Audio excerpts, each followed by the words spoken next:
Yeah, okay, so first of all, I want to apologize in case I have a coughing fit because I got a cold last evening here in Amsterdam. Thank you. And yes, well, I'll introduce myself. My name is Natalia Venditto. I work as a front-end architect for three huge platforms of a major client we have at the company I work for, Netcentric. And yes, I'm here to talk to you about something we do because we can, and we shouldn't stop doing. And it's about prototyping, because I truly believe, well, I'm very intense about performance, and I truly believe that we shouldn't sacrifice performance and some best practices even when we are prototyping. So the story I'm about to narrate may be true, maybe not. Some parts may be true. If you have worked with large clients, you'll see what's true, what's not. But yeah, like, I don't know, a couple of weeks ago, I was contacted by some point of contact in a startup. And they asked me if I could do a prototype for them because they had a very important meeting with the business stakeholders. And yeah, I said like, okay, and then what's your business? What's your model? What do you do? And they say like, yeah, well, we send cats to space. And I'm like, okay, send cats to space, that's interesting. Yeah, we heard that some guy is sending cars to space and he's doing really good, so we thought that, yeah, we may reivindicate sending something more lively, and yeah, we're trying to do that. And it's a crowdfund. So we are going to have, we treat everyone as a business stakeholder here, everyone has the same importance to us. So we want to show them a nice website so we can, you know, have more people involved. And every one of them supports or is behind one of the cats we're going to send to space. And I said, like, okay, do you have like some kind of wireframe or something of what you want to do? Because at that point I was like a big, yeah, not very convinced. And they say like, yeah, well, something like this. So, fine. Maybe not exactly like this. Maybe some pictures may be bigger because they put more money or something, but something like this. And yeah, and I said, and how many cats you have? And she says, well, thousands, I don't know. And they have to be every one of them in the first page, because all of our stakeholders are equally important. We don't want our business people to get mad at us. I don't know if you've been through that situation. Anyway, so I said, okay, let's try to do this. And she said another thing. She said, yeah, well, this meeting is going to happen in 2 hours. So we hope that you have it ready. We're pretty sensible people. We thought that 2 hours is more than enough for you to have this running. I thought, yeah, okay. Okay, so first thing I thought is, well, I'm not going to hard code every cat image in this page, right? So let's try to do a little bit of data management here. But what I don't want to do is manipulate complex objects and stuff like this. I don't know, they're a space company. I don't know what kind of things they store about their cats, right? So I don't want to be iterating through a huge object to get to the cat's name or whatever. And yeah, how can I do that? I want to store my data in some database, like nicely. Well, I'm going to go with GraphQL. Why? Because GraphQL is a descriptive query language for APIs, like it says here. It's also a runtime server-side for those queries. And what I found the most awesome about GraphQL is that, yes,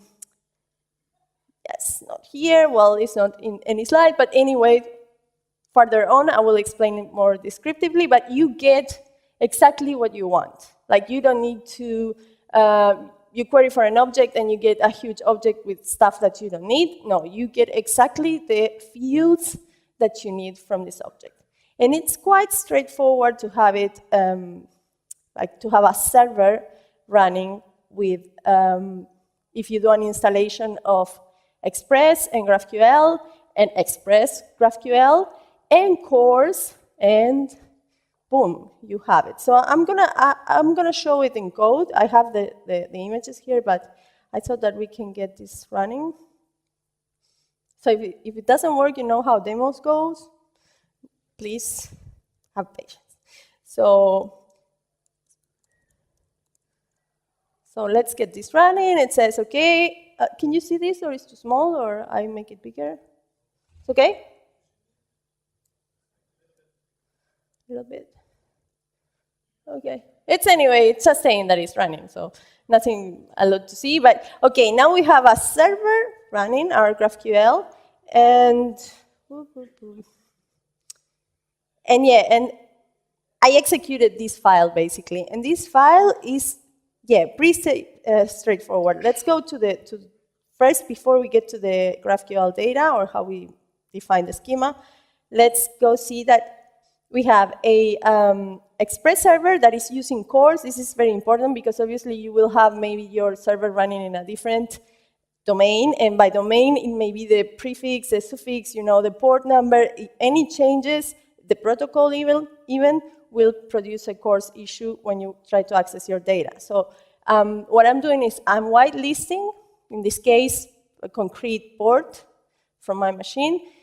You can do it differently. This is you can whitelist everything or however you want to do it, but make sure you can access it and you don't have a CORS issues or cross-origin sharing resources.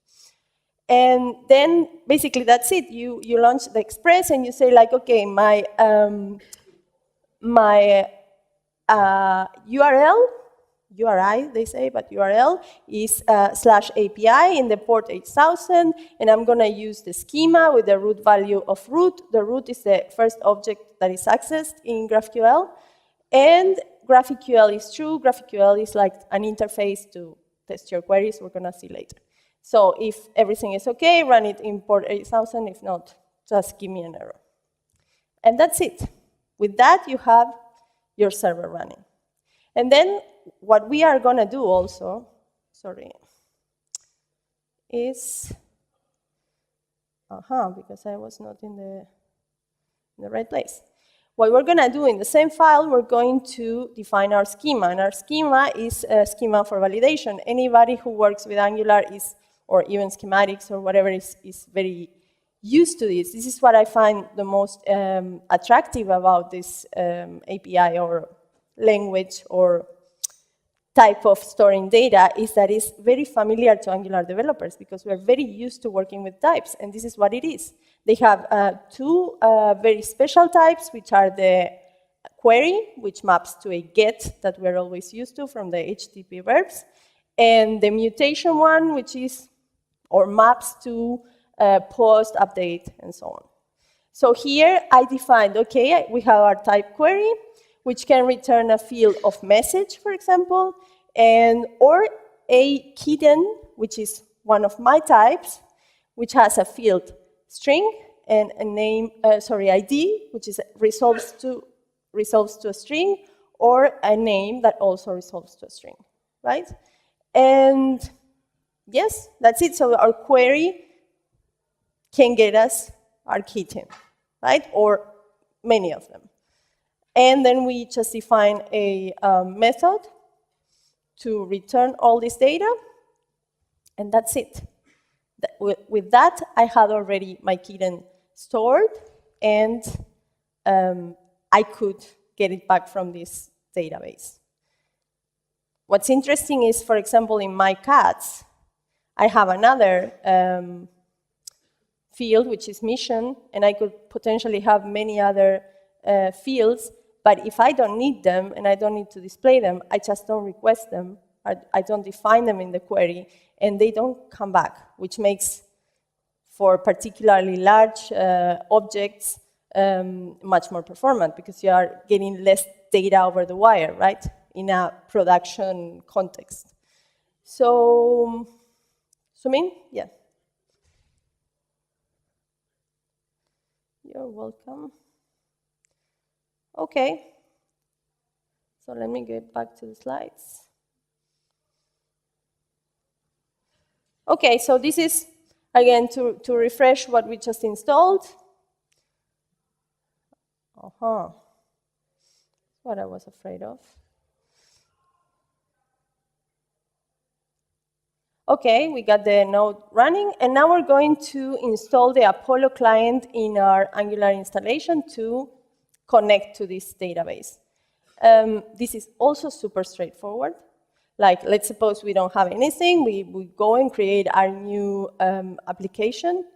I think nowadays, Angular and the CLI are some of the best tools we have to prototype even. It's so straightforward, you can even use a minimal flag to get something very slim and get going, but it also scales very quickly, and that's very important. When you are in the context of business, you want to have something that you can scale gradually or not, and doesn't involve a lot of effort, right? So in this case, I'm using schematics to add the Apollo Angular client.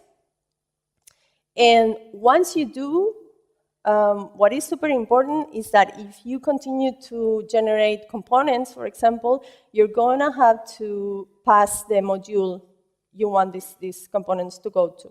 Because then you're going to have another module, which is a GraphQL one, and they're like kind of compatible. They both serve for the same purpose in certain aspects. So you're going to have to say which one it goes to. Let me go to the IDE. Sorry. And let's see, because it's super huge. What you have to do as well in this file, when you install the Apollo client, you get this file already scaffolded for you, but you're going to have to define the URI for the database you're going to access, and you're also going to have to, well, the rest of stuff is already by default, and you're also going to have to define it in your providers, along with the Apollo options that you import and the dependencies for the HTTP link. So that's it. Let's have it running.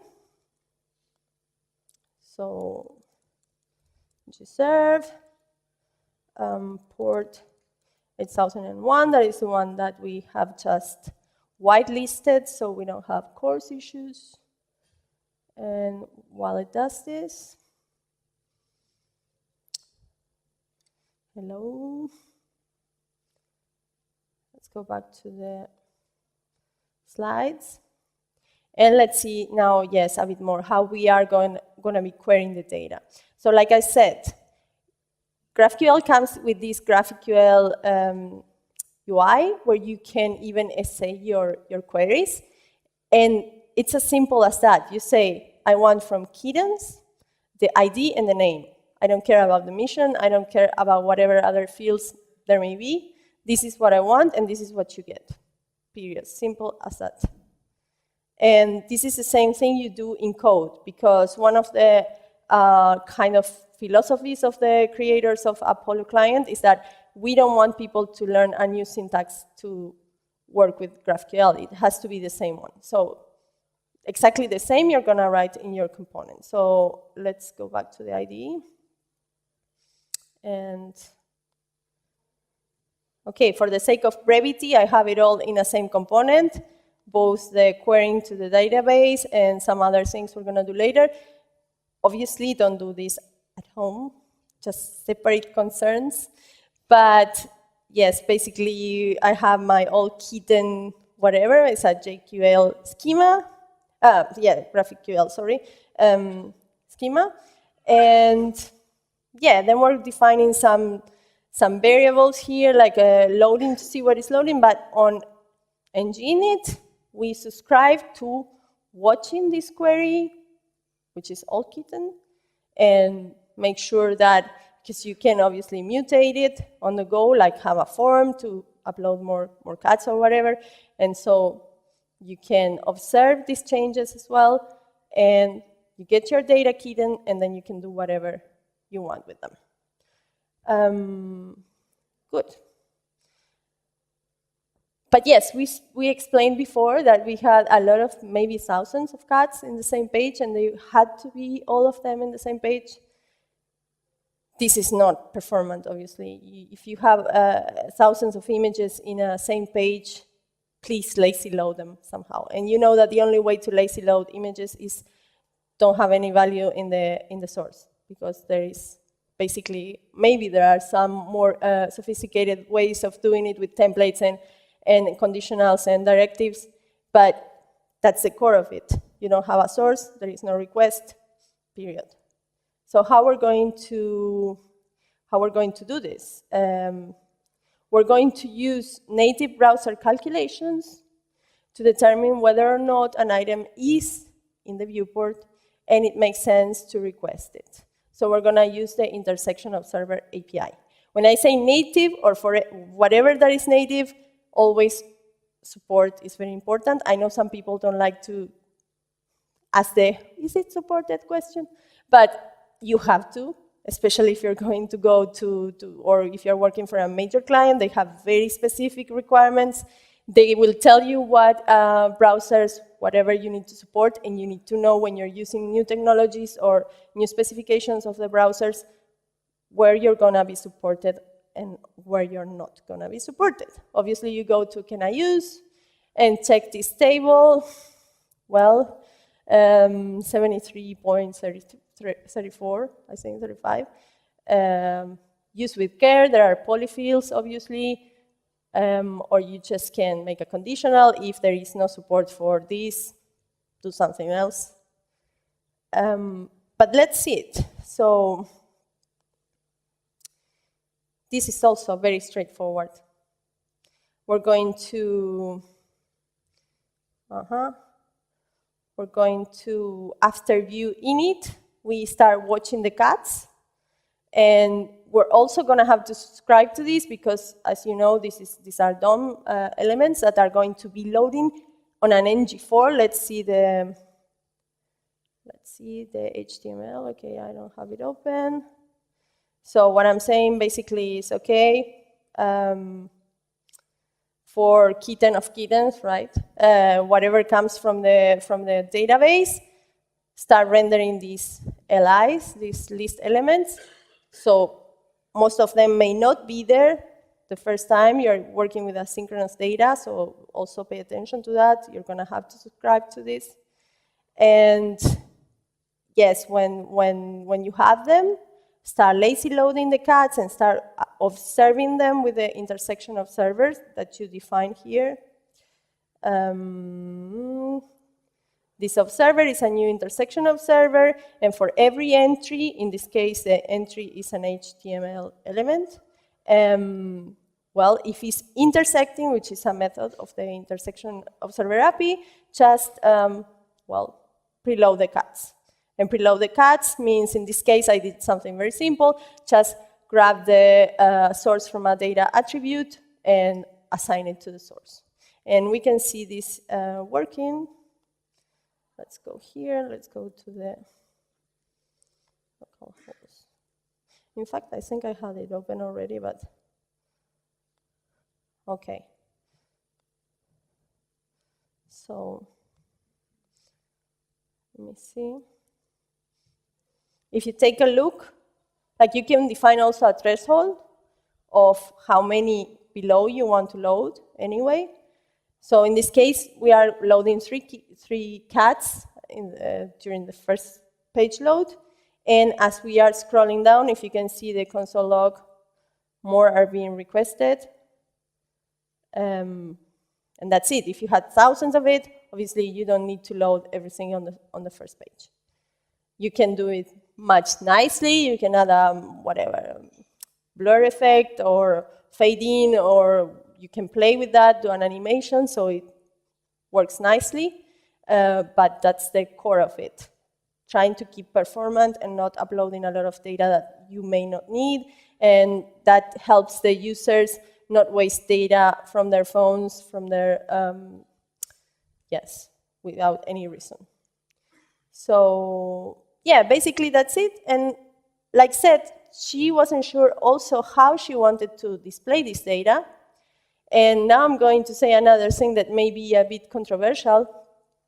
I love Angular material. I love other libraries that have helped us as developers for many years to write less code on our end, but again, they are not sometimes very performant because you may be requesting a lot of, I don't know, styles that you don't use. Like we have done audits in my company, and sometimes it goes to thousands of lines of codes of which you only use 2%. So keep this in mind when you add any third party or when you make use of any framework for styling, especially, that it may not be necessary. Like right now, the browsers support a lot of awesome stuff, and one of these things, very awesome stuff that they support is a CSS grid layout. It's not at 100%, obviously, especially the Internet Explorer 11, which uses to be a browser that many companies still want to support. It has even a different specification of the one that used by Chrome or by Firefox, etc. So yes, use with care. Always make sure that you don't have to create a fallback for certain aspects.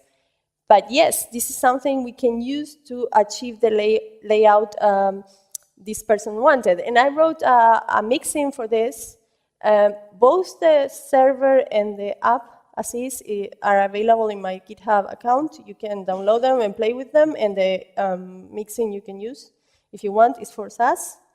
So let's take a look back in the IDE.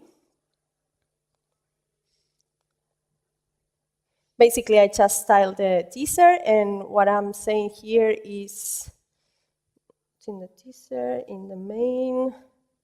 What I'm saying is the teaser gallery, like container, it's going to be a grid. So include generate grid, it just adds a display grid. I'm going to show the mixing in a moment. And then the column control for this grid, just pass a different layout type for each one. For example, LT4 or LT5, LT7. I think I was using LT2 here. Let's change it here. And then in your HTML, you just have to change here the one you want. And maybe we can see this here. I'm not sure. Host 2001. Okay, it's small, so let me try to. Okay, so we have this layout here like this. If we change here to LT5, we have this other layout. If we go back to LT2, no, LT7, we have this other layout, like we have 4 of them, and I think it's better being seen here.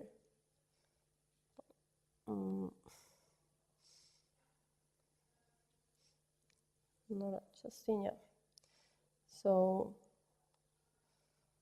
and this all is done with a few lines of CSS. So don't abuse libraries just because they're available to you. Just always think of the performance consequence of them. In this case, let's go to the mixins. Let's close this. So basically, like I said, generate grid. You can pass a default for gather, for gap, and so on. And also you say, OK, generate below the grid layout. You pass the layout type.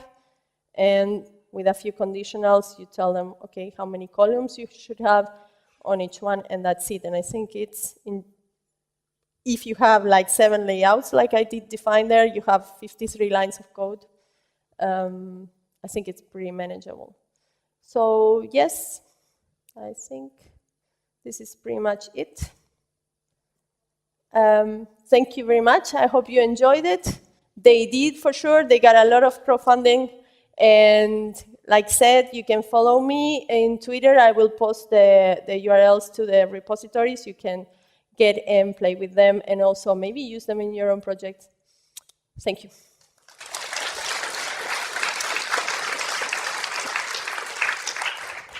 Any questions?